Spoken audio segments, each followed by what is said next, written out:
My home style cooking এ সবাইকে স্বাগত। আমি আজকে খুবই ফেমাস একটা স্ট্রিট ফুড ভেজিটেবল চপের রেসিপি নিয়ে এসেছি। এটা আমরা কিন্তু সকলেই খুবই ভালোবাসি। আমি বাড়িতে বহুবার ট্রাই করেছি এই রেসিপিটা, কিন্তু কোনো মতেই দোকানের মতো টেস্ট আনতে পারছিলাম না। অবশেষে অনেক কষ্ট করে আমি এই রেসিপিটা তৈরি করতে পেরেছি, যেটা টেস্ট পুরোপুরি দোকানের মতো। তাই আমি ভাবলাম যে এই রেসিপিটা আপনাদের সাথে শেয়ার করি।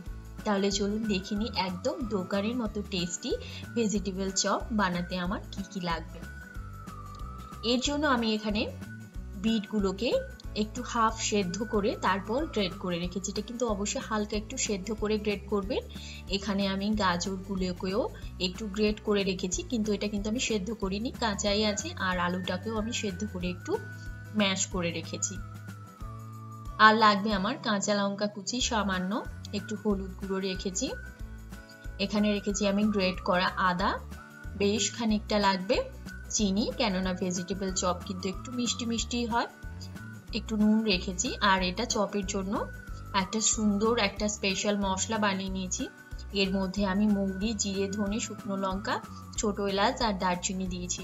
এর পরিমাণটা কিন্তু খুব ইম্পর্টেন্ট, তো আপনারা মশলাটা বানানোর আগে কিন্তু ডেসক্রিপশনে এর পরিমাণটা দেখে নেবেন। এখানে আমি একটু চিনেবাদাম রেখেছি আর রান্নাটা করব সর্ষের তেলে। আপনারা সব কিছুর পরিমাণই ডেসক্রিপশনে দেখে নেবেন। প্রথমে আমি একটা ফ্রাইং প্যানের মধ্যে বেশ খানিকটা সাদা তেল গরম করে নিলাম।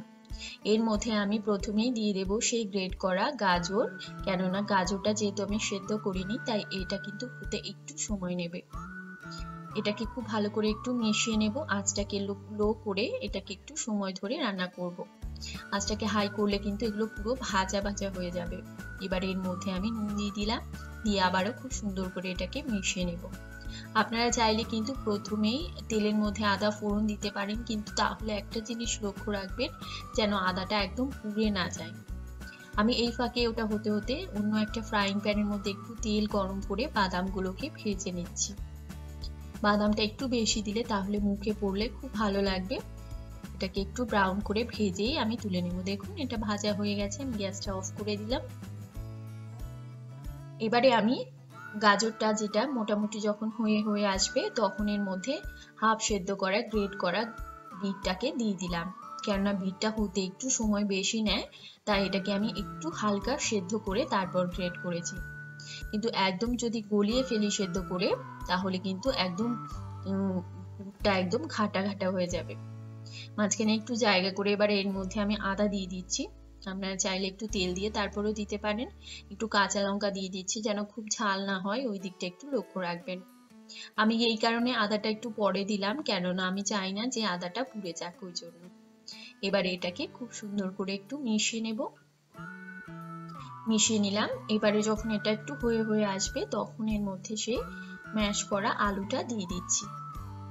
আলুটা কিন্তু অবশ্যই ইউজ করবেন। এবার এর মধ্যে একটু হলুদ গুঁড়ো দিয়ে দিলাম আর দিয়ে দিচ্ছি চিনি। আপনারা অবশ্যই ভেজিটেবল চপ অনেকবার খেয়েছেন, জানেন নিশ্চয়ই যে এর পুরটা একটু মিষ্টি মিষ্টি হয়, তাই চিনিটা একটু বেশি দেবেন, নইলে কিন্তু ভালো লাগবে না। একে খুব ভালো করে মিশিয়ে একদম শেষের মধ্যে বাদাম যেটা ভেজে রেখেছি আর সেই চপের স্পেশাল মশলাটা আমি দিয়ে দিলাম। দিয়ে এটাকে খুব ভালো করে মিশিয়ে নিচ্ছি। এটা যখন দেখবেন যে একসাথে জড়ো জড়ো হয়ে যাচ্ছে, নাড়ু পাখির মতো একদম একসাথে হয়ে হালকা একটু তেল তেল ছিঁড়ে এসছে, যে দেখুন, তখন এটাকে নামিয়ে নিতে হবে। একটু শুকনো করতে হবে, জল জলে থাকলে কিন্তু চপটা ভালো হবে না। এটা হয়ে গেছে, এবারে নামিয়ে আমি ঠান্ডা করে নেব। এবারে আমি একটা বাটির মধ্যে কর্নফ্লাওয়ার নিয়ে নিয়েছি। আমি এখানে 2 টেবিল স্পুন মতো কর্নফ্লাওয়ার নিলাম, একটুখানি 1 চিমটি মতো নুন দিয়ে এটাকে মিশিয়ে নিলাম। এবার এর মধ্যে একটু জল দিয়ে একটা মিডিয়াম একটা থিক ব্যাটার বানাবো। খুব বেশি ঘন না হয়, আবার একদম পাতলাও না হয়, এরকম একটা ব্যাটার বানিয়ে নিতে হবে। আমি দেখিয়ে দিচ্ছি, দেখুন ঠিক এরকম ব্যাটার বানিয়ে নিতে হবে। যেহেতু আমি আজকে এই চপটা পুরোপুরি নিরামিষভাবে বানাচ্ছি, তাই এর মধ্যে কিন্তু আমি কোনো আমিষ জিনিস দিচ্ছি না। দেখুন এটা ঠান্ডা করে নিলাম। এবারে আমি চপটাকে গড়ে নেব। অল্প অল্প করে পুরটা নেব, নিয়ে এটাকে চপের আকারে গড়ে নেব। আমি এরকম শেপ করছি, একটু লম্বাটে, যেরকম আমরা বেশিরভাগই খেয়ে থাকি ওরকম আপনারা চাইলে গোল করে তারপর চ্যাপটা করে ওরকম শেপেও করতে পারেন, এটা আপনাদের ইচ্ছা। এটাকে এরকম ভাবে একটু গোল করে এরকম ভাবে নোড়ার মতো করে নিতে হবে। দেখুন, এবারে প্রথমে আমি এই ময়দায় একটু কোট করে নেব। ময়দাটায় কোট করে তারপর আমি কর্নফ্লাওয়ার গুলায় এটাকে চুবিয়ে নেব। চুবিয়ে একটা স্পুন দিয়ে করবেন, তাহলে কিন্তু হাতে ব্রেড ক্রাম্বসটা লাগবে না। অবশ্যই আপনারা স্পুন ইউজ করবেন যখন কর্নফ্লাওয়ারটা এটাকে কোট করবেন। এবারে ব্রেড ক্রাম্বসের উপরে দিয়ে এটাকে খুব ভালো করে কোট করে নিতে হবে।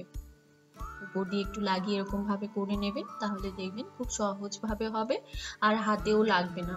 আর আরেকটা জিনিস যেটা আমি বলতে চাই সেটা হচ্ছে এই ব্রেড ক্রাম্বসটা কিন্তু আমি বাড়িতে বানিয়ে নিয়েছি। আমি অন্য সময়ের রেসিপি অবশ্যই দিয়ে দেব।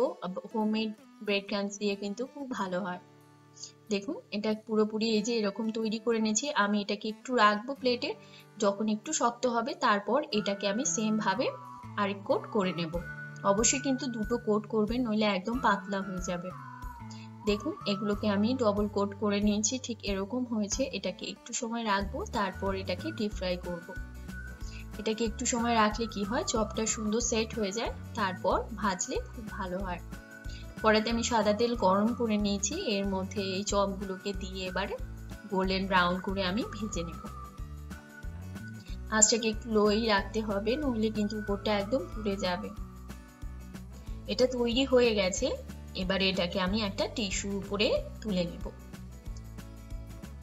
এবারে আমি উপর দিয়ে একটু বিট নুন ছড়িয়ে এটাকে মাস্টার্ড সস, টমেটো সস আর একটু স্যালাডের সাথে সার্ভ করছি। আপনারা অবশ্যই এই উইকেন্ডে এই চপটা বাড়িতে ট্রাই করুন, আশা করছি আপনাদের খুব ভালো লাগবে। আর যদি ভালো লেগে থাকে এই রেসিপিটা, অবশ্যই লাইক করবেন, শেয়ার করবেন এবং আমার চ্যানেলকে সাবস্ক্রাইব করবেন। ভালো খান, সুস্থ থাকুন।